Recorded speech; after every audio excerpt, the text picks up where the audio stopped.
आगे पाठ पूरा करने के बाद है कंप्रीहेंशन, यानी कि जो हमने पाठ पढ़ा है उस पे एक एक्टिविटी है। पहला प्रश्न है write in the box T for true and F for false statement. ये हमें कुछ वाक्य दिए गए हैं, स्टेटमेंट दी गई है। इनके आगे आप ध्यान से देख रहे हो बॉक्स बने हुए हैं। हमने इन बॉक्स में क्या है, ट्रू है तो T लिखना है, यानी कि वो वाक्य सही है तो T लिखेंगे। अगर वो वाक्य गलत है तो हम उसको फॉल्स कहते हैं तो F लिखेंगे। चलिए एक एक करके करते हैं हम। पहला ध्यान से देखोगे, the elephant was very angry. Angry होता है गुस्सा। When he came near the tree, जब ही वह केम आया, नियर पास में, द ट्री उस पेड़ के। तो इस लाइन की कहानी बनेगी द एलिफेंट, यानी कि हाथी बहुत गुस्से में था जब वो उस पेड़ के पास आया। तो क्या ये सही है? नहीं, ये सही नहीं है ना। तो इसके लिए क्या आ जाएगा? फॉल्स। तो हम क्या लिख देंगे यहाँ पर? एफ। चलिए हम लिख देते हैं यहाँ पर। आपने बॉक्स में लिखना है, मैं बाहर लिख रही हूँ, ठीक है। एफ आ गया। दूसरा है, दूसरी लाइन आप देखोगे, the monkey started dancing when they सा द एलिफेंट। मंकी यानी कि बंदरों ने स्टार्टेड शुरू कर दिया, डांसिंग नाचना, व्हेन जब, दे वे किसके लिए है? मंकी के लिए। सो यानी कि देखा, द एलिफेंट उस हाथी को, यानी कि हाथी को देखते ही बंदरों ने नाचना शुरू कर दिया। सही है ये। क्या किया था उन्होंने? ऊपर नीचे पेड़ पे दौड़ना शुरू कर दिया था। तो ये क्या है? गलत हो जाएगा, यानी कि फॉल्स है। तो हम इसके लिए एफ लगा देंगे। यहाँ आ जाएगा हमारा, थोड़ा ऊपर कर लेती हूँ ताकि ये लिखा जा सके,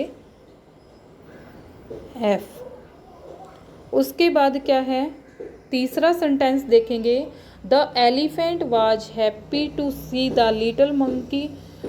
एलिफेंट हाथी, वाज था, हैप्पी खुश, टू सी देखकर, द लिटिल होता है छोटा, मंकी बंदर को, यानी कि छोटे बंदर को देखकर हाथी खुश हुआ था। तो हाथी उसके पास जाके खड़ा हो गया था ना, उसे अच्छा लगा था, खुश हुआ था। तो ये क्या है हमारा? सही है। तो हम इसके लिए क्या लिख देंगे? ट्रू। हम क्या लिखेंगे? ट्रू। तो यहाँ मैं लिख देती हूँ टी। उसके बाद अगला है, चौथा है, the little monkey cried with happiness. जब हमने पाठ में पढ़ा तो देखा छोटा बंदर, लिटिल होता है छोटा, मंकी बंदर, क्राइड चिल्लाना, विद के साथ, हैप्पीनेस खुशी, यानी कि खुशी के साथ चिल्लाया था। यस, वो चिल्लाया था ना जब हाथी ने उसे अपनी पीठ पर बिठा लिया था। तो हम इसको क्या लिख देंगे? टी।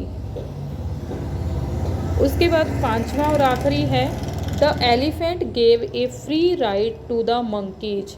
एलिफेंट हाथी, गेव देना, अ फ्री यानी कि मुफ्त, राइड सवारी करवाना, यानी कि अपने ऊपर बिठा के ले जाना, टू द मंकीज बंदरों को।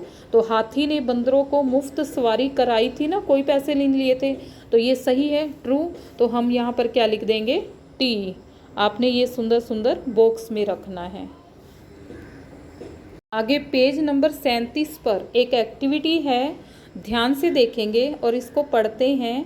पहले आप देखो कुछ पिक्चरें दी हुई हैं, यहाँ आप देख पा रहे हो, और यहाँ बॉक्स बने हुए हैं, इन पे हमने नंबरिंग करनी है। ये पिक्चरों पे क्या दिया हुआ है? द पिक्चर, थोड़ा सा मैं इधर करती हूँ ताकि आपको दिखे। The pictures given below are not in the correct order, यानी कि जो नीचे तस्वीरें ये दी गई हैं 5, ये सही ऑर्डर में नहीं है, यानी कि सही क्रम में नहीं है।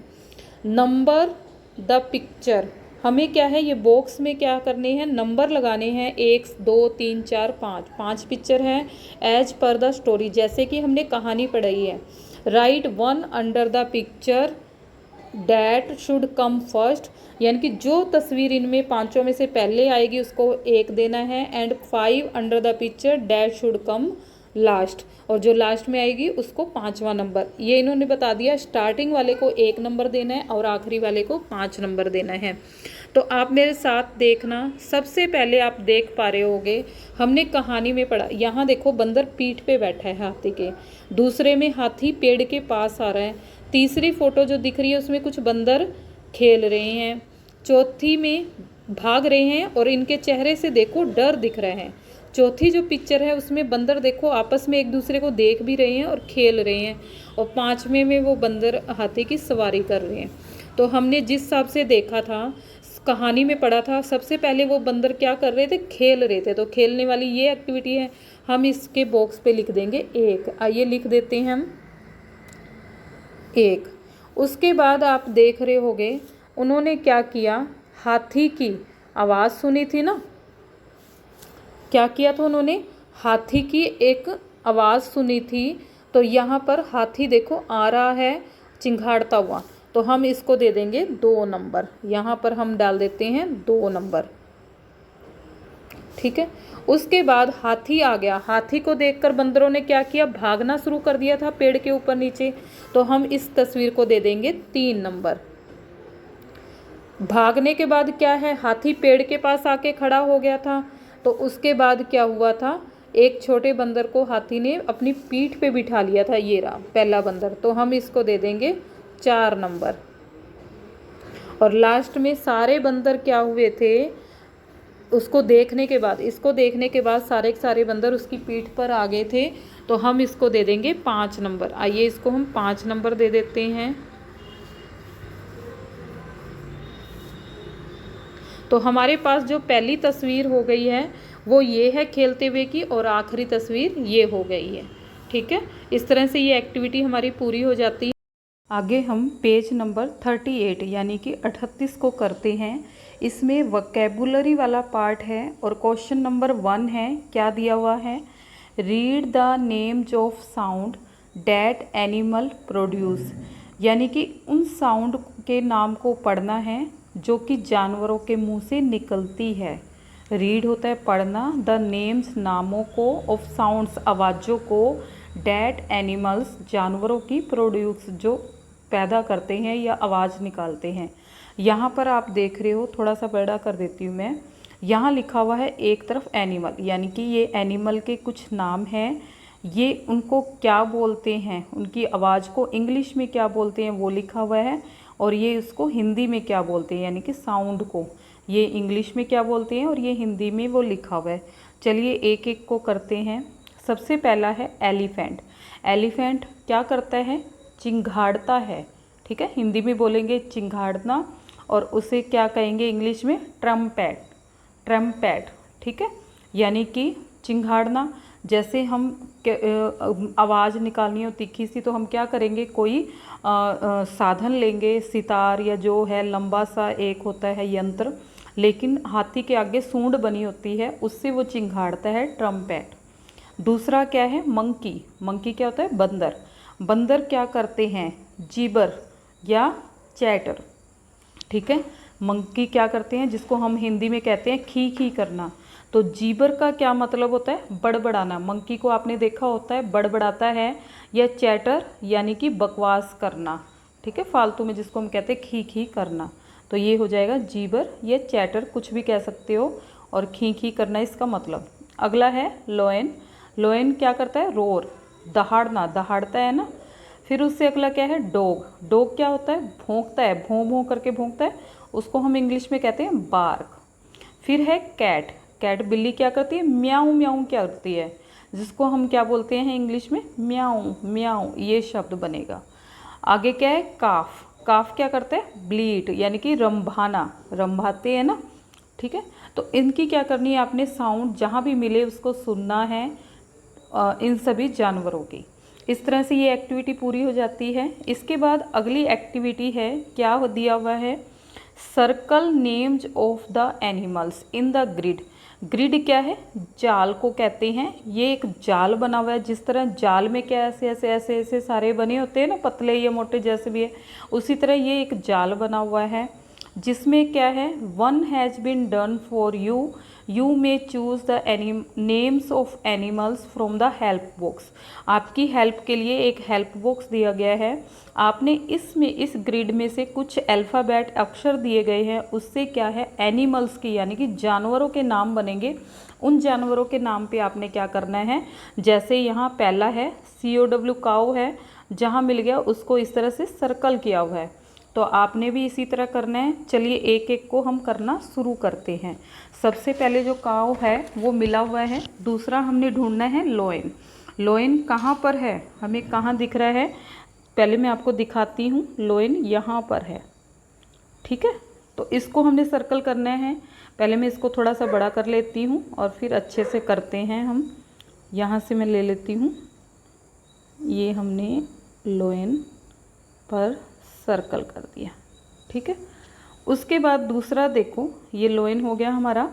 तीसरा है उससे आगे एलिफेंट। एलिफेंट कहाँ पर है हमारा, थोड़ा सा मैं छोटा करती हूँ ताकि हमारा एलिफेंट दिखे।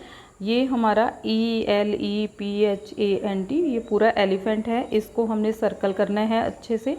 चलिए मैं कर देती हूँ। पहले मैं इसका कलर बदल दूँ ताकि थोड़ा सा अलग हो जाए। ये थोड़ा सा गलती से लाइन चली गई, चलो कोई बात नहीं, हम इसको कर देते हैं ELEPHANT, ठीक है। ये हो गया ग्रीन कलर से। उसके बाद क्या है, अगला देखते हैं।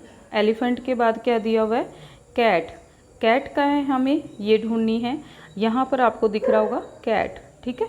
तो इसको हमने सर्कल करना है। चलिए हम कर देते हैं। मैं कलर चेंज करती जाती हूँ ताकि कोई कन्फ्यूजन ना हो। CAT, कैट, ठीक है। उसके बाद क्या है, कैट के बाद क्या है अगला, मंकी। यहाँ आप देखो मंकी। अब मंकी देखना है हमने कहाँ पर है, जहाँ पर हमें MONKEY दिखेगा। अगर आप यहाँ ध्यान से देखो, ये देखो मंकी दिख रहा है। चलिए मैं इसको अच्छे से सर्कल कर देती हूँ। पहले कलर चेंज कर लेती हूँ मैं। MONKEY, मंकी होता है बंदर, ठीक है। उसके बाद हमारा क्या रह गया, बुल। ये देखो यहाँ पर बुल रह गया। बुल हम ढूंढते हैं कहाँ पर है, ये रहा BULL, बुल। चलिए हम इसको भी कर देते हैं।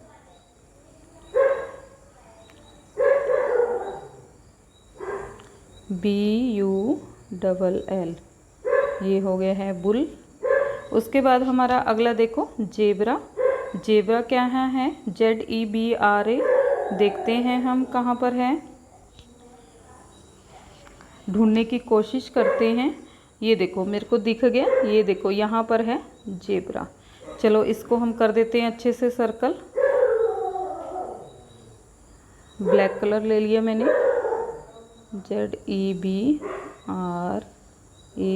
जेबरा, ठीक है। उसके बाद अगला क्या रह गया हमारा, हॉर्स। यहाँ देखो हॉर्स रह गया। हॉर्स कहाँ पे दिख रहा है, ये देखो ये दिख रहा है हमारा हॉर्स। चलिए हम इसको भी अच्छे से कर देते हैं। कलर बदल लूँ मैं, ये यहाँ पर है हॉर्स। अब मैं एक बार आपको पूरा ये दिखाती हूँ कि हमने कहाँ से कौन सा किया है और मैंने क्यों कलर बदला था। अब आप देख रहे होगे मैंने हर एक का कलर बदला था ताकि आपको समझ आ जाए। और सारे हमने ये कर दिए हैं, यानी कि पेज नंबर 38 की एक्टिविटी पूरी हो गई है। चलिए हम पेज नंबर 39 पर चलते हैं। इसमें क्वेश्चन नंबर 3 को देखते हैं।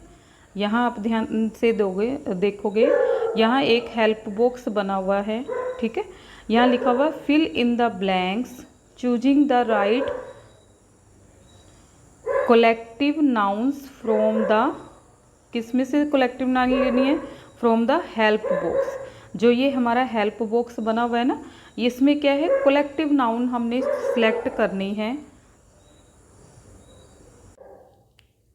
अब इसमें क्या है, ग्रुप। ग्रुप क्या आ जाता है, कोलेक्टिव नाउन। कोलेक्टिव नाउन किसको कहते हैं हम, कोलेक्टिव नाउन कहते हैं one word that names A group of people, animals और थिंग्स। यानी कि इसका मतलब क्या हुआ, यदि हमारे पास कुछ लोगों का समूह है या फिर जानवरों का है या चीज़ों का समूह है, तो उस समूह को हमने एक नाम देते हैं जो एक शब्द में उसको बता दे हमें, ठीक है। तो उसको हम बोलते हैं कलेक्टिव नाउन। यानी कि क्या है, जैसे हम अगर आप देखो आर्मी लिख दिया, आर्मी क्या होती है, सेना। सेना किसकी होती है? सैनिकों की। तो इसमें क्या है, बहुत सारे लोग हो गए ना, तो उस ग्रुप को एक शब्द दे दिया, एक नाम दे दिया, आर्मी। ठीक है, तो ये क्या हो गया हमारा कलेक्टिव नाउन। आइए अब हम इसको देखते हैं, हमें क्या दिया गया है हेल्प बॉक्स में।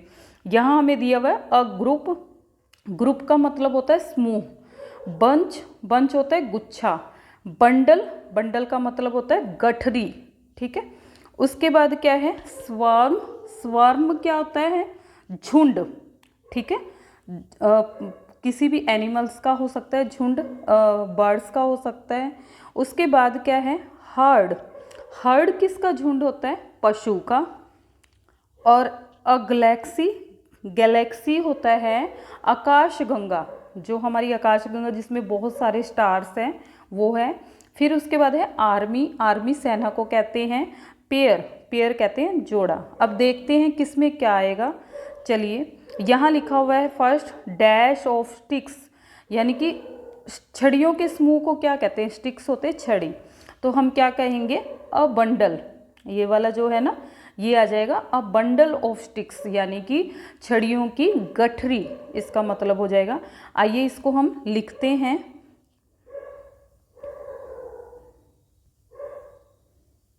थोड़ा मैं बड़ा कर लूँ ताकि मैं लिख सकूँ।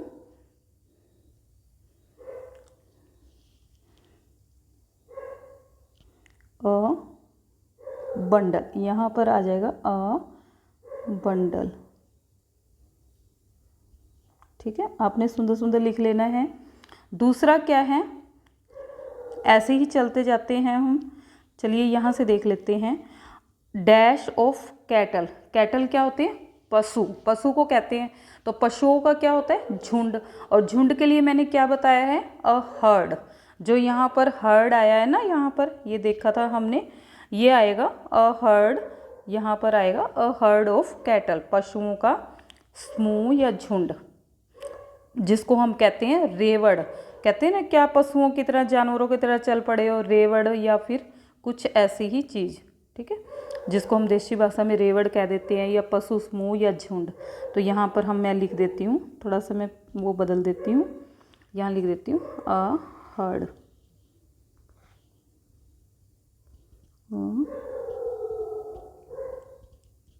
Heard of cattle. ठीक है, तीसरा हम चलते हैं। Dash of soldiers. सैनिकों का क्या होती है? सेना होती है।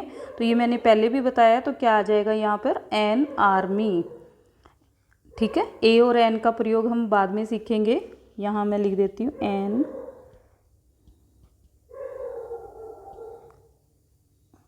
Army of soldiers. ठीक है, चौथा क्या है? Dash of stars. स्टार्स कहाँ होते हैं? आकाशगंगा में। और आकाशगंगा हमने किसको कहा है? ए गैलेक्सी। ठीक है, तो यहाँ पर मैं लिख दूंगी अ गैलेक्सी। अ GALAXY।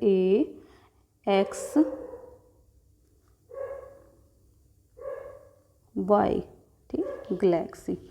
उसके बाद फिफ्थ है डैश ऑफ बीज, यानी कि बीज होती है मक्खियाँ। मक्खियों का क्या होता है? झुंड। तो यहाँ आएगा अ स्वार्म।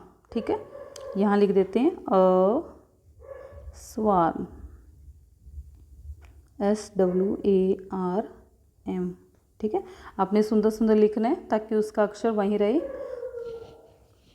छठा है डैश ऑफ ग्रेप्स। ग्रेप्स का क्या होता है? गुच्छा होता है।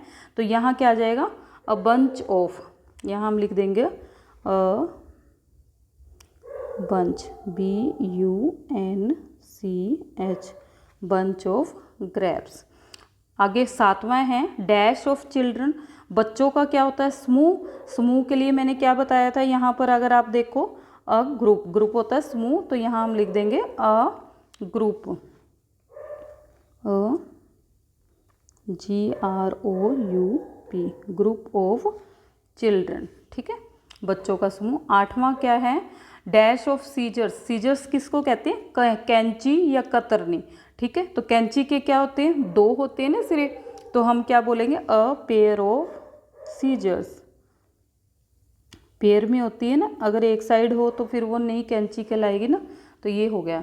तो हमारा क्या आया है, फर्स्ट में क्या आया है, अ बंडल ऑफ स्टिक्स। अगले में क्या है यहाँ पर, यहीं से पढ़ते हैं, an army of soldiers, A swarm of बीज, अ ग्रुप ऑफ चिल्ड्रन। इधर दूसरी साइड में क्या है, a herd of cattle, a galaxy of stars, a bunch of grapes, a pair of scissors. ठीक है, तो इस तरह से हमारा क्या है, क्वेश्चन नंबर 3 पूरा हो जाता है। अब चलिए आगे हम, एक तस्वीर दी गई है, क्या है,